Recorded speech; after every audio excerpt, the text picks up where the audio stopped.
Nos encontramos en la bella Universidad de la Universidad de Chicago, aquí en Illinois, donde venimos a conocer un poquito más de la infraestructura de telecomunicaciones.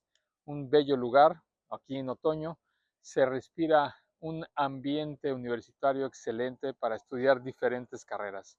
Hoy tenemos la oportunidad de platicar con uno de los responsables y más reconocidos personajes en la parte de infraestructura universitaria en Estados Unidos, y vamos a más tarde a platicar con él. Les doy un poquito de información. Es una de las 10 mejores universidades del mundo, donde se encuentran más de 100 premios Nobel en el mundo, 34 de ellos en economía, y por supuesto hay múltiples carreras que se estudian aquí. Uno de los aspectos más importantes que se trabaja aquí es el pensamiento crítico, y la universidad cuenta con más de 134 edificios, 170 a nivel nacional, y también tiene relaciones en otras partes del mundo. Sin duda, una gran experiencia para conocer a aquellos que tengan la oportunidad de conocerla en algún momento en el verano o ahorita en otoño, que es muy bonita. Vale la pena recorrer sus edificios, su biblioteca, que es impresionante. No se puede grabar, pero con gusto se las podría mostrar. Y vamos a platicar más adelante con el responsable Raymond sobre todo lo que es la infraestructura y cómo mantener una universidad como es la Universidad de Chicago, sobre todo en infraestructura de IT. Vamos a conocerlo. Estamos aquí en la Universidad de Chicago y tengo el placer de estar con Raymond Parpart. Él es el director de operaciones del centro de datos de una de las 10 universidades más prestigiosas a nivel mundial. Raymond es responsable de las tecnologías, de todo lo que se hace actualmente en este centro educativo, y vamos a platicar todo lo que se ve y se vive a nivel educativo y tecnológico en una universidad como esta. Thank you for your time, Ray. Thank you. It has been a pleasure, and we finally made it happen, right? It's been a long road, but it's been a good road. Yeah, it is. Ray, what is your point of view about how the data centers are changing? Why you see this is going to change in the near future? The trends in the data center environment. We all know is really kind of done two things. One, it's brought data centers to the forefront of everybody's purview. I mean, the common person on the street with their cell phone trying to upload cat videos never really thought of data centers until suddenly they're now in their backyards and talking about power. I think that's two things. We see the visibility of data centers and culturally how they're being accepted and viewed, which is sometimes challenging. Also, it'll be interesting to see in the next couple of years is, do they continue to grow as big as they are, or are we going to level out and plateau? The technology, I think, in AI, as we all know, is really what's driving it, because the AI processors, which is giving us all these great tools for searching and generating and creating, but they're also taking a lot of energy. A lot of energy. A lot of energy. So it'll be interesting to see if we continue to do that, or at what point are we going to get a lot more efficient with our coding and try to level out that consumption based on writing more efficient code, or just get better at what we do and just kind of plateau. Somewhere along the line, it's going to plateau. We're still on a pretty steep spike. I don't know where it's going to plateau, but we'll see in the next couple of years. We will see it. That's true. And how do you evaluate or assess new technologies when we're talking about the trends right now, which is maybe liquid cooling or new servers and GPUs? What is the first approach that you have when you say, okay, let's do this because of? It's challenging. I work at a very large research institution, and a lot of what we do is driven by our research community. Sometimes it's very bleeding edge, sometimes it's not. By nature of our industry in higher ed, we have opportunities to get some of that very cutting edge technology, and our researchers like to work with it. I think the technology that we look at is, how do we be efficient in what we're doing? And so my job is to provide power and cooling. So I need to keep the processors happy and keep them cold and keep them with a lot of energy.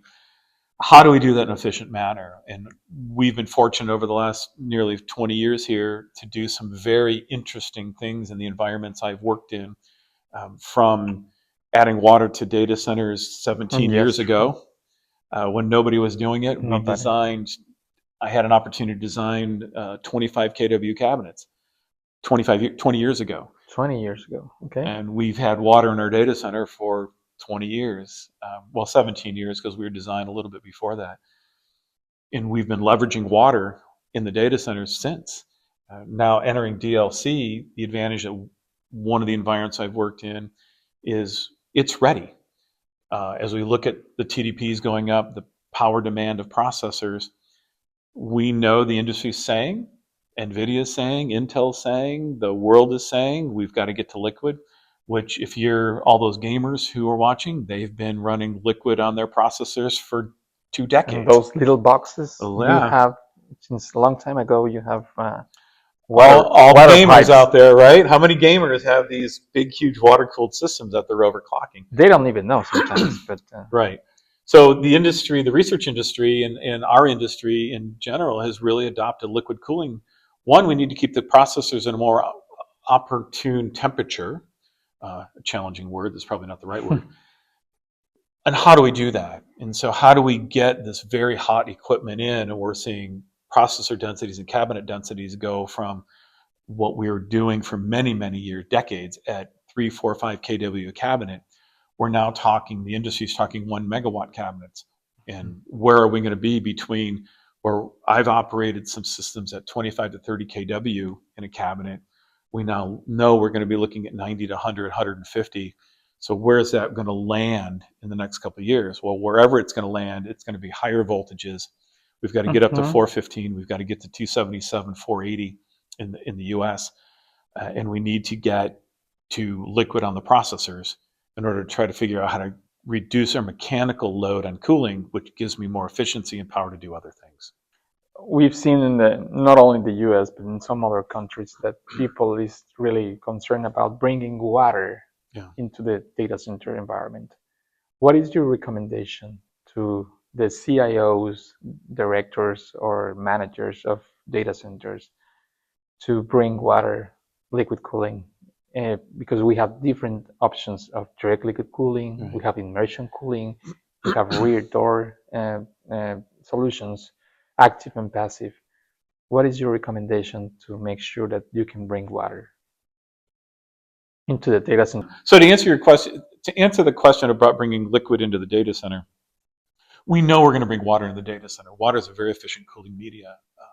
Where we need to get away from water, and you're seeing the industry at the big data centers, the hyperscalers, the Azures, the AWSs, is how do you do closed loop cooling and not evaporative cooling? And the challenge with water is I'm evaporating it. I need to get away from that evaporative cooling. The industry is moving this way. In the data center, we're going to bring water in, but I'm going to bring in a finite amount of water. And once I have the water in, I don't need any more. So once the pipes are filled, the only time I need more water in the data center is when I need to add something, some more systems. Where we see the advantage of DLC, immersion cooling, and some of those other technologies is more efficient rejection of the heat. So yes, I'm using water still, but how do I get rid of that mechanical cooling? And then how do I take the heat off that processor so I can make more efficient use of that cooling media? And basically, I need to get to warmer temperatures. So traditionally, where we're operating data centers with chilled water loops at 45 Fahrenheit, I need to get those chilled water loops higher. How do I get them to 110, 120, 130 Fahrenheit and still cool that data center? And this is where we're seeing the temperatures go. Again, from a water perspective, I can limit the amount of long-term water because it's a finite amount. I fill up the glass, I'm done. When I add that liquid, those DLC solutions, I'm just taking better advantage of that water. So how do we do it? I've got to go to closed loop systems. Yeah, that was when I asked you about closed loop systems, and you can save water as well, because people is concerned about water consumption. Right. So once you're in a closed loop, again, I'm not using any more water. Immersion, single phase, two phase, these are the newer technologies. Well, they've been around for a very long time. We're now once again adopting them. We've had water in the data center. The mainframes in the 50s and 60s and 70s all had water in them. We took it all out. Now we're bringing it all back. We realize, again, that gaming model, we realize that putting a way to reject heat right off the processor immediately versus air, but moving it with a liquid, I can run those processors cooler. I can overclock them. I can be very, very efficient with those. So those technologies are helping me do that. Single phase, two phase, we don't need to get into those technologies, the details, both very efficient. The advantage. But the world will tend to go to two phases, right? Long term, we know the technology, if we get the break point right now is kind of still in flux as we get more efficient with their single phase. The industry knows they're going to have to be in a two phase. If we're going to run a 1,000-watt processor, I'm not going to be able to do that in single phase. And this is the industry saying what that actual break point is. When am I going to have to go from single phase to two phase? We've got a long time to figure that out. Well, a long time, a year or two. And I think the processors will kind of demand it. And then the vendors will keep track and catch up to what technology we need to put on that. So the Dells, the Lenovos, the Supermicros, the Exacts, pick a HPE. They're going to make that change. They're going to drive that change, both at a customer base, but also at a vendor base. Yeah. Now, talking about water and energy, renewable energies are also one of the trends for data centers. Yeah. Do you have under consideration to have solar panels, or do you have solar panels? Well, we looked at solar, we've looked at wind. The challenge with both of those is you need an awful lot of them. Yeah. Some like of the data farm. centers, yeah, and the renewables make more sense at the grid level than it does at the individual level for even what I've done in the past, where you look at a 2 or 3 megawatt data center, that's an awful lot of solar panels, and it's at least one wind turbine, if not two. So renewables do make sense long term.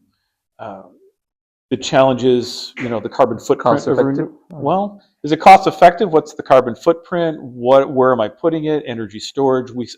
There's so many questions that we have to answer. The big challenge you have with, I think, energy today is the demand is so high that we can't get enough renewables fast enough. Like we mentioned earlier before we started talking here, a gigawatt data center, you're not going to run that on renewables. It's very challenging. It's very challenging, yes, sir. So when are the renewables going to be available? When are you going to have enough wind farms or solar farms on the grid to do that? They're coming, but are they fast enough? And when is that gigawatt data center realizing I don't need that gigawatt anymore because I can do it with half a gigawatt, or I can do it with less? And so there's still so many questions in this, in where we are. I use the word disruptive. We talk about disruptive technologies. The data center world is in a very disruptive environment right now. We know what we want to do. We have desires, but the reality is our eyes bigger than our stomachs, which is so often the way things fit. Right now, our eyes are very big, and we're just building and going and running. When is it going to catch up to our stomachs and go, hey, you know what? I think I got enough. I can do everything I want, and I've got some overhead. Don't know where any of that is. So it'll be interesting to see in the next 3 to 5 years where it plays out. And well, not only in 3 or 5 years, but right now, I've seen that you work with different technologies for DLC, direct liquid cooling. What is the trend that you see? We were talking about the main trend. You see more, which one? Well, today the trend is bar none, it's single phase. The manufacturers are in single phase. Direct liquid cooling. Well, there's a couple. So we look at direct to chip, so DLC, direct liquid cooling. That's in a single phase world right now because we can do it in a single phase. When the TDPs hit a cross point where the water can't handle it, then we'll move to two phase. We've looked at a lot of rear door. I've implemented a lot of rear door. So you do believe in rear door? Rear door because it's tactical. Yeah. Tactical. It's kind of a hybrid. We started some systems in rear door simply because we were at 25, 30 kW. I can do that with air. There comes a point where I can't do it with air anymore, and I'm going to have to look to putting something on the processor, and then I'm going to have to pair the two. What's that point? TBD. You've got for to be determined. TBD. Yeah, to be determined. You've got vendors developing one megawatt cabinets, and they're doing it with air and water. Is that going to be a big trend? The industry we're looking at, I see, the 150 to 200 kW cabinets. I can't do that with air alone. We have to do water. We have to do rear door heat exchangers. We have to move cold plates both to the processors, to the memory, but also to the power supplies. So when I start adding direct cooling to beyond just the processor, now I can go to the memory, now I can go to the power supplies, then I can look at getting rid of the rear doors. But when you're talking, 100 kW cabinet, that is, what is that, 20 in round numbers, just kind of very fudging numbers. You're talking 25 tons of cooling in every 8 square feet. I can take 50 to 80% of that off, maybe 90% of that with direct liquid. That's still an awful lot of tonnage that's got to go somewhere. And that's where the rear doors come in. All right. Now, this is only talking about the technology part of the business. Right. Talking about the mindset, the people, the leadership.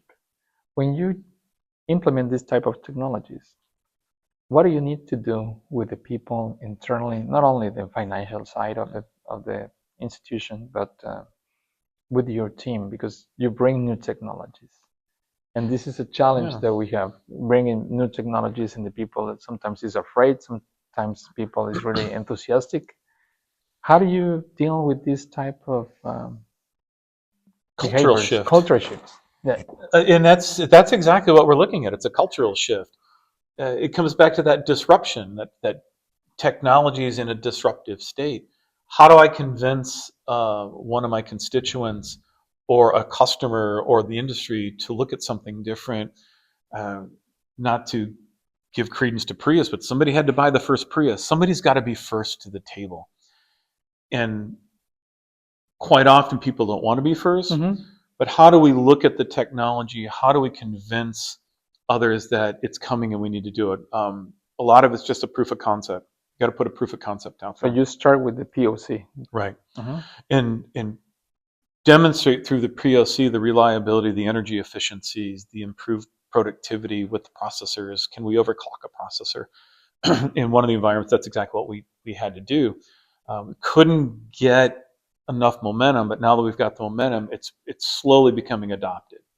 And I think it's not only an adoption internally, it's seeing what the world's doing. And so more and more industries are looking at it. We already know that NVIDIA is pushing it. We know that many of the manufacturers are adopting it. That's what it takes. It's kind of this balancing act of, we've demonstrated it, well, let me demonstrate that it works for you. Hey, look, it works. Now let's try. So maybe when the next system comes in, it won't be all air, it'll be partially DLC, it'll partially be rear door. And it's that constant evolution, not a revolution, but an evolution. And so how do we slowly get there? And then we pick up momentum. We're seeing the adoption grow pretty rapidly. So it's taken us a couple of years to get there. Couple of years just from phase zero. From a POC, from a zero to a POC to, yeah, I think this makes sense. The other thing we're looking at and where we start to look at is it's the economics. In a DLC world, it's expensive. You may be talking a 20 to 30% upcharge for a cabinet of equipment. That's a lot of money.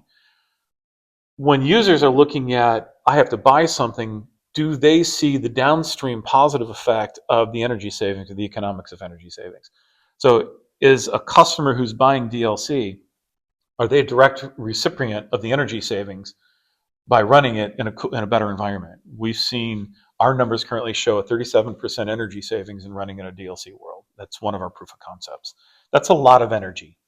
And so what's the payback if that $1 million rack is going to cost me an extra $100,000 to put in DLC? Or, and I'm making these numbers up. These are very soft numbers. So please don't quote me on, hey, Ray said. There's many, many variables in what those costs are going to be. But kind of that ballpark, so that 10 to 20% number. But if I can make that up in energy savings and I can make that back in 12 months, 18 months, I now, over the course of 3 to 5 years in that server, in that research cluster, or those servers, that's a lot of money savings that can be channeled into other things, more equipment. More equipment, yeah. And the good thing about this is that, I don't know if you use your PhDs and researchers and developers here at the university, so you can have more critical thinking, let's put it that way. So we do. I mean, the university, and it's not just, it's all the universities. It's the national labs. I mentioned, as we were talking earlier, walking around, the National Renewable Energy Lab, the Sandias, the Lincoln Labs.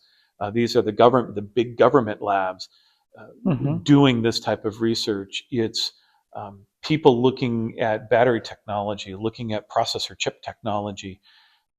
There's a lot of people out looking at how do we improve. So how do we gain and leverage that? We just have to keep a little bit here, a little bit there. Researchers want to come in, seeing what our peers are doing, trying to outdo our peers because we're all competitive. Let's face it. I want to outdo my peers. But we do that in the data center world. It's no different than Azure or AWS or Microsoft. Somebody picks somebody, Microsoft, Azure, same. They're all trying to outdo everybody. But how do we continue to leverage that research that's out there? There's a lot of research out showing the value of the newer technologies. Implementing new technologies. Mm-hmm. That's Absolutely. good. One of them that I'm really impressed is about lithium. How do you see lithium? And this is another or one of the concerns that I've seen globally. How to implement, why is really dangerous sometimes. What's your point of view about lithium in a data center? Well, I hate it and love it. I think there's issues with lithium. We all know. We all see the Teslas have gone up. We've all seen the cell phones go up. Mm-hmm. The challenge with anything is mitigation. Understanding the risks and then mitigating the risks. We know lithium's a viable technology. To say I'm not going to put it in because it's going to catch fire is probably a non-starter. We can take care of it. We can monitor it. When things go bad, I should have the pre-warnings that I've looked because my monitoring systems are there. I've put in lithium. My colleagues have put in lithium. It's a viable, good, amazing technology. I don't think the industry is leveraging. They're talking about it. I don't think we're leveraging lithium in the UPS and the large capacity that we could. We can use it for grid balancing. Some of the UPS manufacturers are now looking at how do I look to the grid to help stabilize both frequency and voltage. So during sags and swells, hot times where I need more air conditioning, how do the UPSs go both ways? And I think that's where the lithium, because the lithium technology allows me to charge and draw very, very rapidly and many cycles, or the traditional technology doesn't let you do that. VRLAs don't like to draw and charge. So how do we take advantage of these large battery energy storage systems, start to look at not only our data centers, but more grid impact. So this comes back to renewables, and where do we put all this energy on the renewables? And we're now seeing battery farms come up across the world, 100 megawatt battery farms that you see to do that energy storage.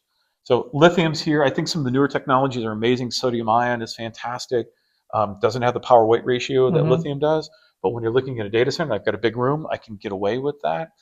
So reduced fire risk. There's some newer technologies that are coming out. There's constant research. Argonne National Lab is spending a lot of time trying to figure out what's the next element I can leverage over lithium. I mentioned sodium. So we know the technology is going to change. It's changing rapidly. Today, lithium's our stopgap. But what's the next thing that's going to give me a higher power weight ratio than lithium? I don't know what that is, but it's coming. And then I think someone will buy the first one, and then it'll kind of grow into technology. What is the main benefit that you see in acquiring lithium? The main benefit right now is longevity. Maintenance? Or? A lot less maintenance, a lot less risk. I don't have the hydrogen issue that I have with VRLAs. But I have lithium fire problems. I can put a VRLA fire out. I can't put a lithium fire out. The advantage is cost and longevity right now. Weight, significant weight reduction. That's probably the biggest. I was involved with a battery refresh. We took 110,000 pounds of lead out, and we put in 4,600 pounds of lithium for the exact same capacity. And we're seeing those dynamics also change. So there's an advantage of lithium. The other thing to say though with lithium, it's got to fit your environment. But there's other technology, pure thin plate lead. I got that wrong. Sorry, I got the acronym wrong.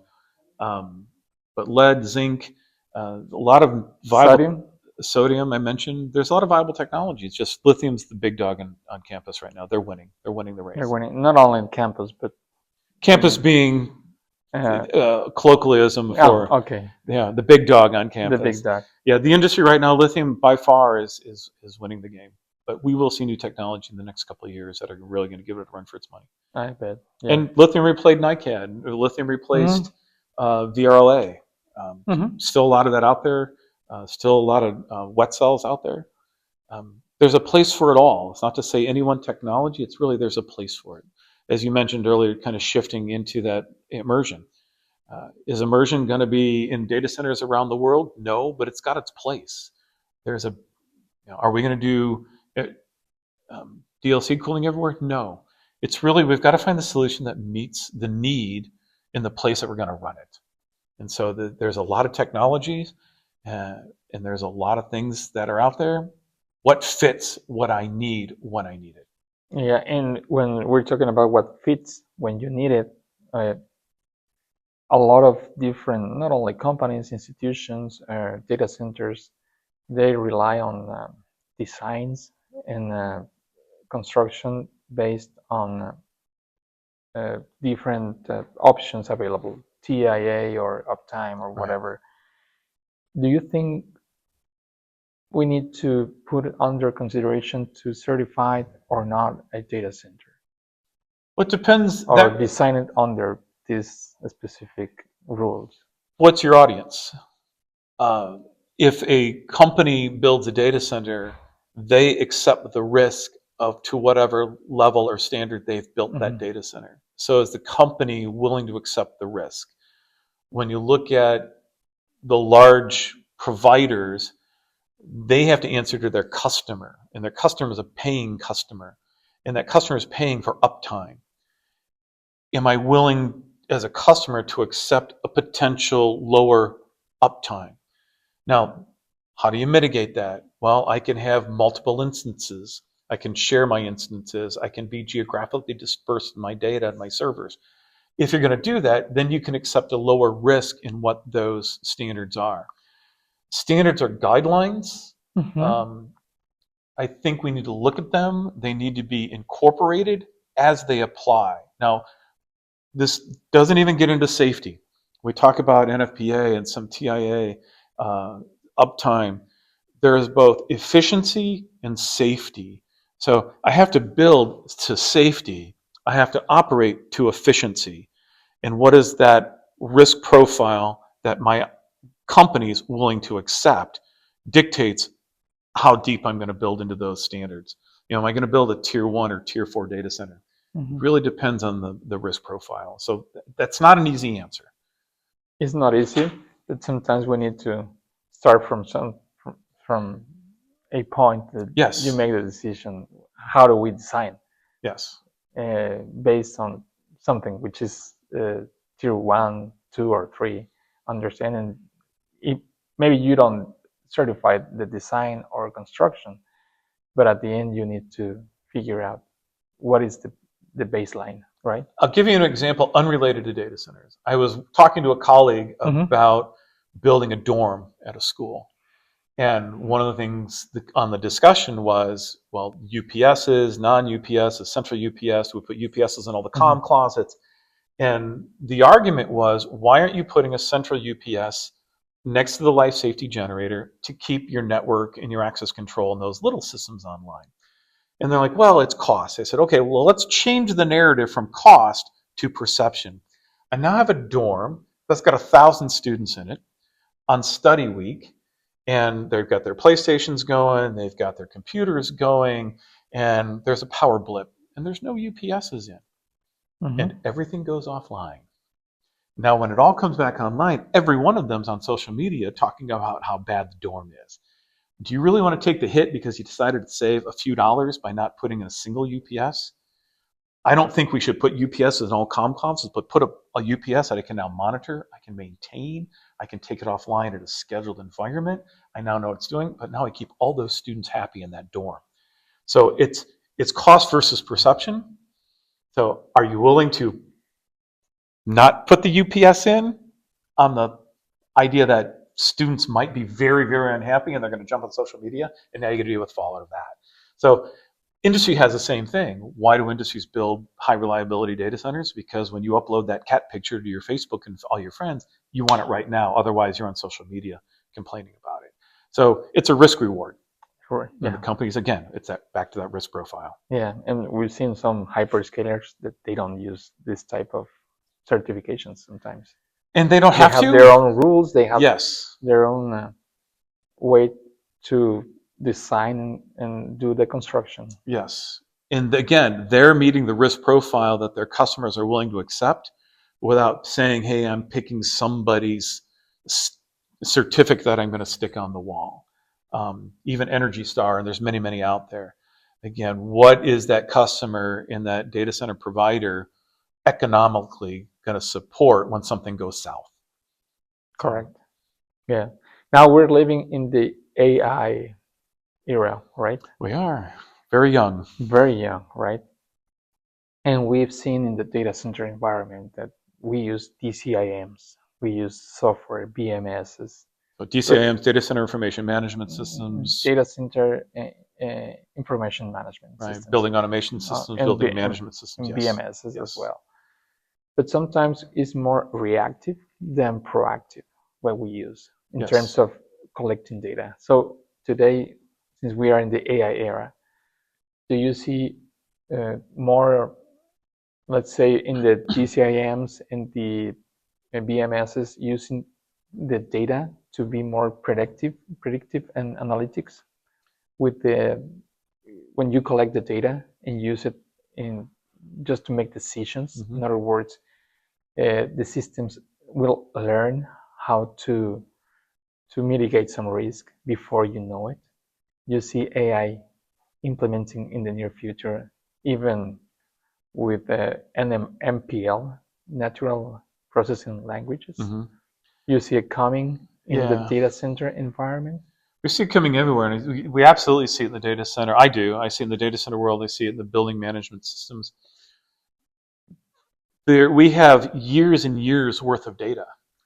I think where the AI engines are going to help us is in the predictive analytics and the false positives. The DSIMs today in the building automation systems, we see fluctuations in what computers are doing in a cabinet, and we may hit a temperature threshold or a power threshold, but then it goes away.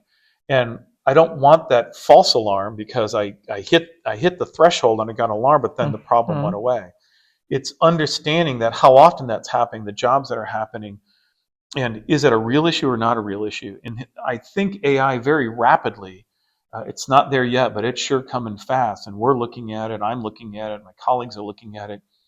And that is going back and taking all this historical data that we've got and start running analyses of that to look at how we've traditionally tried what we call predictive analytics, which is based on just trends of the past. I think AI is going to help us do that both from the historical data, but then learning on that and start looking at the future data. So every time an alarm comes up or every time a threshold comes up, or use the AI to help me tune the space even better. The answer is yes. Do I know how? No. Do I know when? No. Am I excited about it? I'm scared because I don't think it can get here fast enough. And like I mentioned earlier, somebody's got to buy the first Prius. Somebody's got to take that first chance.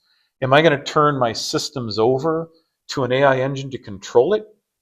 The interesting point of that, in the building automation, we've got PID loops and we've got cycles, and the systems learn over years, over days, months, and we let the systems go control themselves.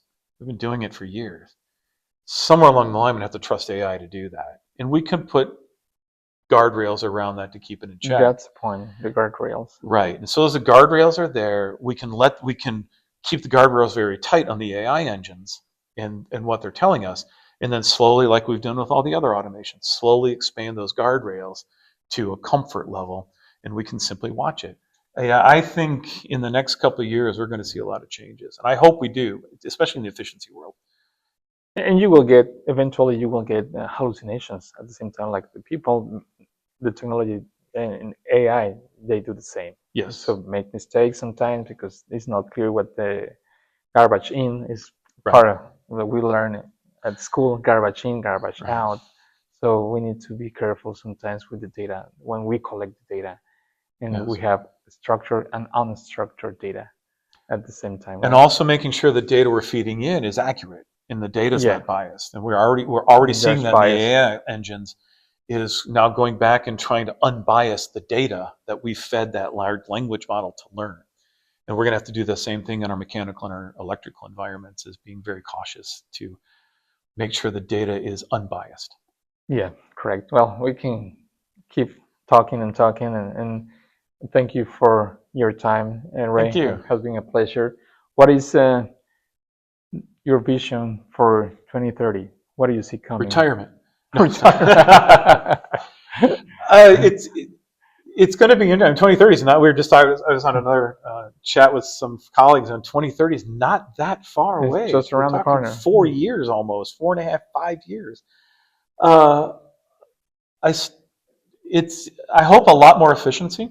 Mm-hmm. I hope adoption of the DLC world, both in the CPU and GPU world. I'd like to see us get into warmer temperatures and heat reuse. As we were walking around earlier today, we talked a little bit about heat reuse. We've kind of gotten away from that. How do we, in our designs and our build outs, you're reading a lot about it.